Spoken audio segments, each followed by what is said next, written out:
కోట్ల జనాభా ఉన్న దేశంలో వందల సంవత్సరాల యొక్క హిస్టరీలో లెస్ దెన్ 10 నోబెల్ ప్రైజెస్ ఎందుకున్నాయి మన దగ్గర?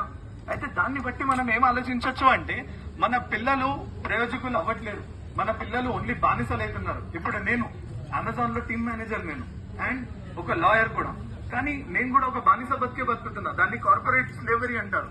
అయితే మనం అనుకోకుండానే మన పిల్లల్ని కూడా దాని వైపు వచ్చేస్తున్నాం. మన పిల్లలు మేనేజర్ కాకపోవచ్చు, సాఫ్ట్వేర్ డెవలపర్ అవ్వచ్చు, లేదంటే ప్రోగ్రామ్ మేనేజర్ కావచ్చు, లేదంటే ఇంజనీర్ కావచ్చు, కానీ అదంతా కార్పొరేట్ స్లేవరీ. మన పిల్లల్లో ఎవరిని కూడా మనం ఏపీజే అబ్దుల్ కలాం లాంటి మైండ్ సెట్ జనరేట్ చేస్తలేము, సర్ సివి రమన్ లాంటి మైండ్ సెట్ ని మనం జనరేట్ చేస్తలేము. ఇన్నోవేషన్స్, ఇన్వెన్షన్స్ అవన్నీ మన దేశంలో నుంచి రావట్లేవు, చాలా తగ్గిపోయినాయి చాలా మాత్రాల్లో. అయితే వాటి గురించి ఆలోచించడం మొదలు పెట్టాలి. ఎందుకు మన పిల్లలకి quality proper education, skilful education, నైపుణ్యం కలిగించే ఎడ్యుకేషన్ ఎందుకు ఉండట్లేదు అని వాటి గురించి కూడా ప్రశ్నించడం మొదలు పెట్టాలి మనం. మరి ఇంకొకటి వచ్చేసింది moral and ethical decay. Moral values and ethical values ఈ రోజు ఎంత భీవచ్చంగా పడిపోతున్నాయంటే మన పిల్లలలో, మన పెద్దలలో ఒకరిని ఒకరు గౌరవించుకోవడం అనేది చాలా తగ్గిపోతుంది, ఒకరికి ఒకరు మర్యాదలు ఇచ్చుకోవడం అనేది చాలా తగ్గిపోతుంది, ఒకరిని ఒకరు సహాయం చేయడం అనేది చాలా తగ్గిపోతుంది.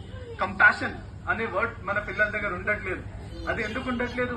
ఎడ్యుకేషన్ మనకి ఆ పిల్లలకి ఎందుకు నేర్పిస్తలేదు? అందుకే కారణాలు చాలా ఉన్నాయి.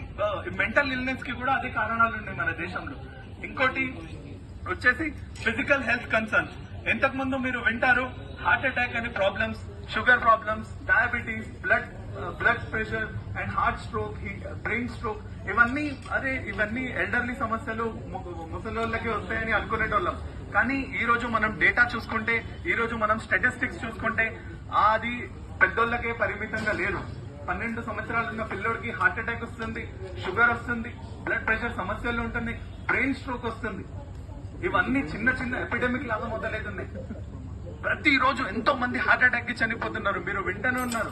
కేకే singer, Puneeth actor, Siddharth actor, ఎలాంటి వాళ్ళు ఎంత ఫిట్నెస్ ఫ్రీ, వాళ్ళు కూడా చనిపోయినారు హార్ట్ అటాక్ కి. దానికి మూలమైన కారణాల గురించి పనిచేయడం మన గవర్నమెంట్ అథారిటీస్ యొక్క బాధ్యత. కానీ వాళ్ళు చేస్తలేరు. వాళ్ళొట్టి ఎలక్షన్లకి పరిమితమైనారు, ఎన్నికలకి పరిమితమైనారు. అయితే వాటి గురించి మనం ప్రశ్నిస్తేనే అలాంటి సమస్యలు మారుతాయి, అలాంటి సమస్యలకి సొల్యూషన్స్ వస్తాయి. అందుకే మనం ప్రశ్నించడం మొదలు పెట్టాలి. ఇంకా నెక్స్ట్ వచ్చేస్తే మనం ల్యాక్ ఆఫ్ కెరియర్ ఆపర్చునిటీస్. ఇందాక ఎలాగైతే డిస్కస్ చేసుకున్నామో ఎడ్యుకేషన్ లో